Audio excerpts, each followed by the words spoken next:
Hello again, this is Oliver and welcome back to yet another short video where I explain different analysis techniques for Sudoku. If you like my videos, be sure and give me the thumbs up, and you might think of subscribing as well, be greatly appreciated. This little video now, we're going to be looking at a very interesting technique.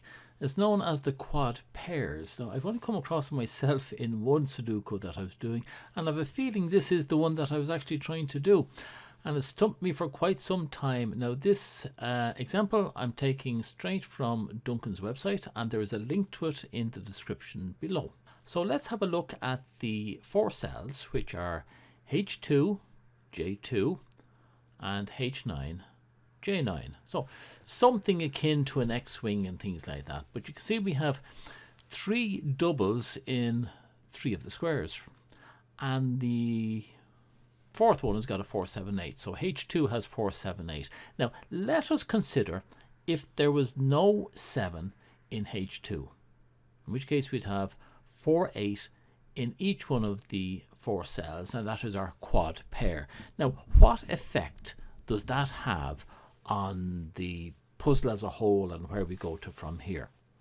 Okay, let's take any one of these cells at random. It doesn't matter which one you take, and put a 4, we'll say, into that cell. So I'm going to take H9, I'm going to put a 4 in there.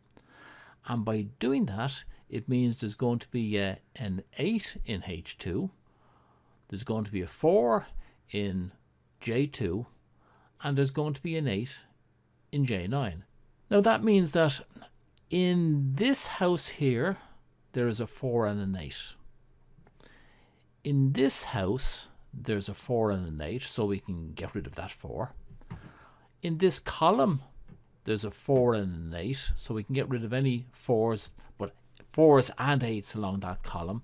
And also we can get rid of any 4s and 8s if they were there up on that column. Now that's what happens when we put a 4 into H9. Okay, just see everything there has been got rid of.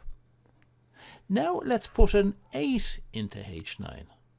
Well, an 8 there means this is a 4, so it has the same effect on that column, and it has the same effect on this house because we have a 4 and an 8. The 4 here means we now have an 8 here, and that'll cause a 4 here. So for this column, we still have a 4 and 8 pointing up at it, and in this house, we have a 4 and an 8.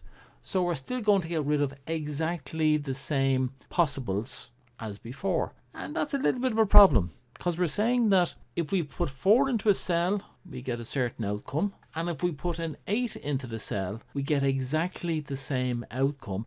This means that this Sudoku puzzle will have two different outcomes. And for it to be a genuine puzzle, it can only have one outcome. And the only way we can stop this from happening is we make this a 7. So that stops this split, we'll say, from happening. That's it. Quad doubles, they're impossible. So if you've got any way of stopping it, that is your solution. All right, that's it from me now, and I'll see you again fairly soon with another example. Okay, till then, slán tamil.